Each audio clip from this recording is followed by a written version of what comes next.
Hey, where are you right now? I've been sleeping at home. Sleeping at home. There's no sign of my husband at our home where I am now. He's lying to me. Let's go back to when I was pregnant with our first child. My name is Ashley. I was finally expecting our first child in our second year of marriage. Just 1 month to go until my due date. I'm 9 months pregnant. While I'm excited about the birth, I can easily imagine the confusion of going through childbirth and child rearing for the first time. I had planned to go back to my parents' house this weekend to have them help me out for a while. I mentioned the idea of going back home to my husband during the stable period of my pregnancy, but I thought he had probably forgotten, so I brought it up again today. While I was relaxing and watching TV, my husband casually mentioned, "Heading back to your parents?"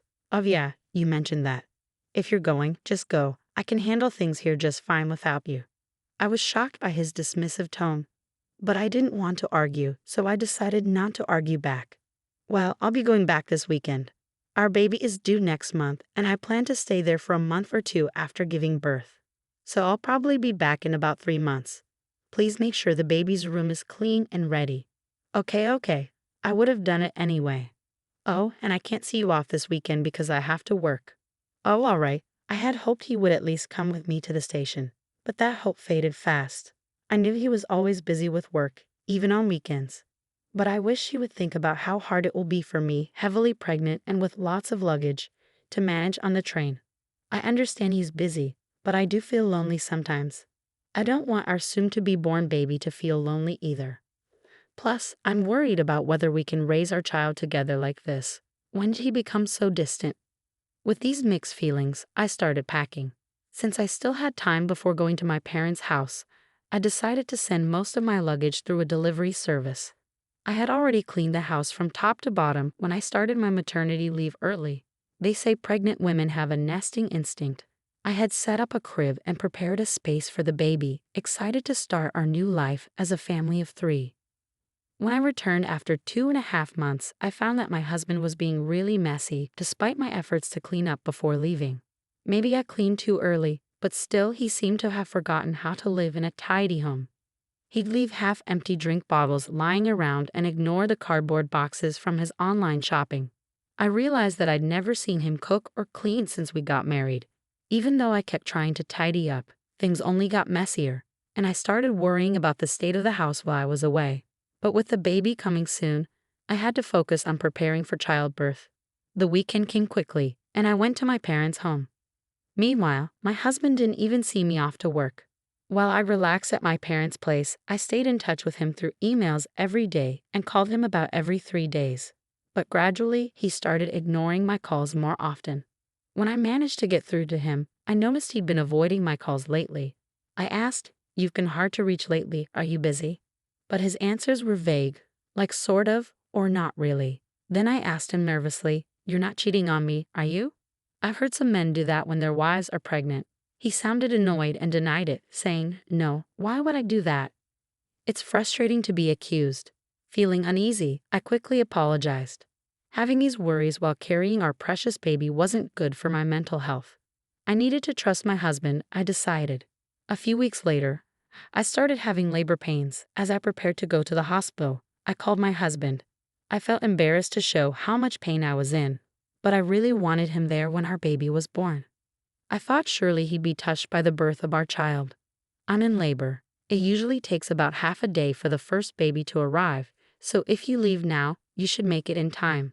I really want you here when the baby is born. You can even cut the umbilical cord. When I asked him to come, my husband sighed in annoyance. "What?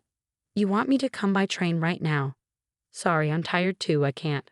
I have work tomorrow." I was shocked. "Are you still talking about work at a time like this? Our baby is being born. Isn't our child more important than work?" He snapped back, "Stop it. My job can't be replaced. This is a once-in-a-lifetime moment, I know.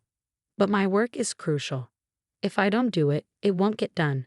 Can't you understand? I have to go. I'm busy." And he hung up.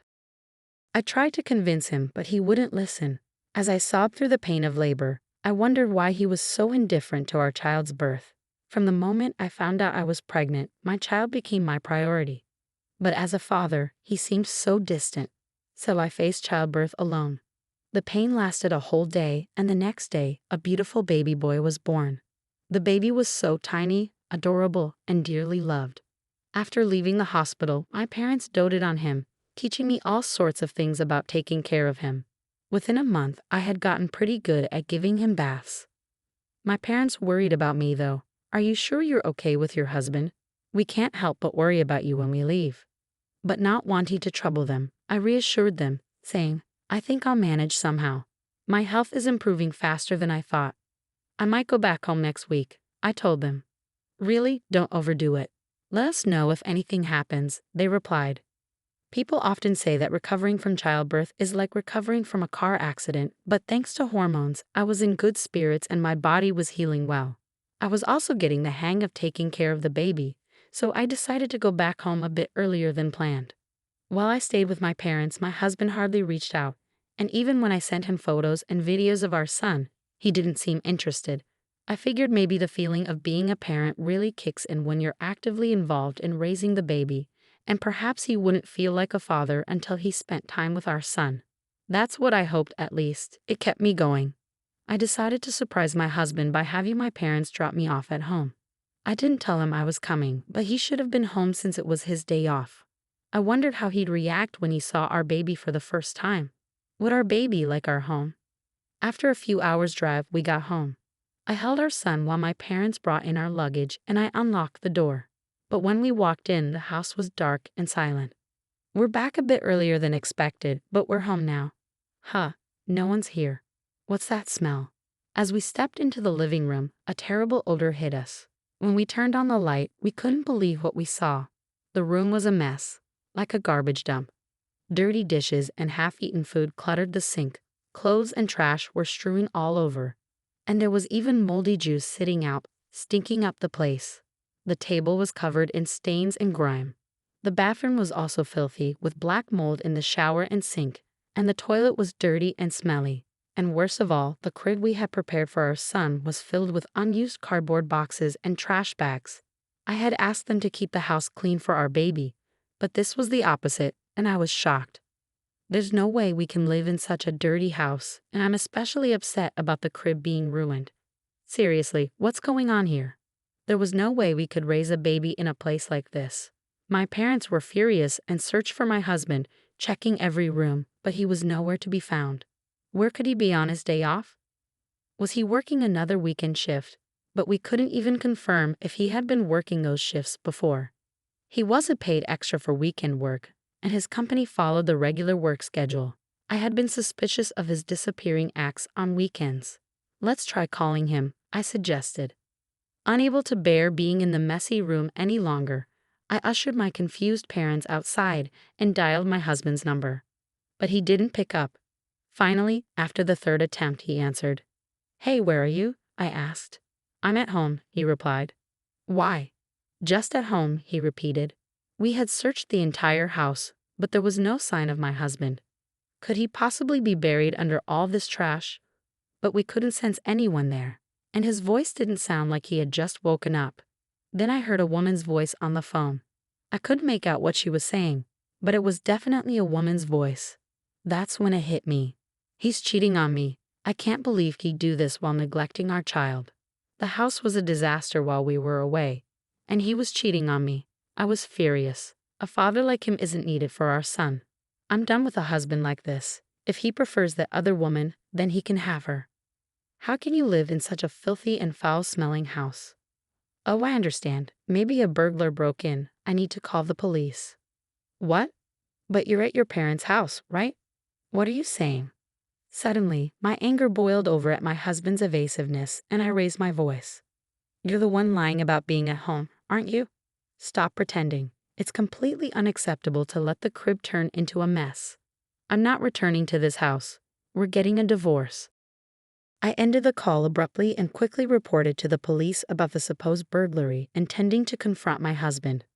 I instructed my parents and son to head back to my parents' house and waited for my husband in front of our home. The police arrived before my husband did. I welcomed them into the house as if they were guests, and soon after, I spotted my husband approaching, accompanied by another woman. As my husband came closer, his expression seemed to say, "This is bad." I confronted him, saying, "Hey, you weren't supposed to be back until next month." "But who is she?" The woman next to him glared at me, her arms crossed. "And who are you, for that matter?" she retorted. Despite encountering his mistress, I strangely felt calm. I decided to question the woman. It turned out my husband had been meeting her without revealing he was married. I was so disgusted with him that I didn't know how to react anymore. "Hey, at least let me explain," my husband pleaded, trying to grab my shoulder, but I slapped his hand away, not wanting him to touch me. "Don't touch me. It's disgusting. The police are checking the room right now. I hope you're embarrassed having them see the mess you've made. I'm leaving now. You can explain to the police. Goodbye." Leaving them stunned, I went back to my parents' house, ignoring the numerous calls from my husband. That night, I finally decided to respond. It seemed he had explained the situation to the police, and he returned home looking troubled. It must have been embarrassing for him to see the police struggling in the messy room, but he brought it upon himself. After being rejected by the woman he had been deceiving, all that was left for him was shame and a wrecked house. "Please, I'm sorry. Come back. I've been looking forward to seeing our son," he pleaded. If he truly felt sorry, he should have come to my parents' house at least. Thinking he could apologize over the phone, and everything would be fine shows what kind of person he is. I can't imagine a future with him. Even though you never showed any interest before, you suddenly care? You weren't even there when I gave birth, despite me asking you to come several times, I pointed out. "Well, I thought you knew that I would. I'll clean up the room. I can't do household chores without you. I need you," he pleaded. I could imagine my husband growing more desperate and flustered on the other end of the line as I continued to reject him. "No matter how much you beg, it's not happening. You should have stuck with that woman. If you can't handle housework, have her do it for you," I responded firmly. "But that was just a fling. It was a momentary lapse. You're the only one for me, Ashley," he insisted. "A fling? Weren't you seeing her every time you said you had to work overtime?" I countered. "Well, that's a different—" He trailed off, unable to explain himself. I pressed my husband, who was mumbling incoherently, and he confessed that he had been cheating on me with multiple women from his high school that he had reconnected with at a friend's wedding party. He's a scumbag either way. There's no point in talking, I thought to myself as I listened to him desperately apologizing, his voice close to tears. "I can't believe it. You disgust me. Were you planning to touch our son with those hands?" "Unthinkable," I said, feeling a chill run down my spine. I won't do it again. I'll come to pick you up right now. I want to see you and our son. I'll prove my sincerity. Let's go home together," he pleaded. I couldn't believe what I was hearing from his defiant voice. What was he thinking at this point? "I can't trust you. There's nothing more to talk about. I'll raise our son on my own," I declared firmly. "Ashley, please forgive," he began, but I hung up before I could hear the rest of his words. The sound of the call ending echoed emptily in my ear, and that marked the end of our short marital life. Half a year has passed since then, and I've decided to start working, relying on my parents for support. Once I've saved up enough money, I intend to leave my parents' house and start living on my own with my son. I'm in the midst of divorce negotiations with my husband, mainly for the sake of alimony. Despite his limited experience living alone, my husband is apparently unable to manage household chores, and most of his meals are from dining out, leaving his house in disarray. However, that's no longer my concern. I will do my best, showering my son with abundant love and care.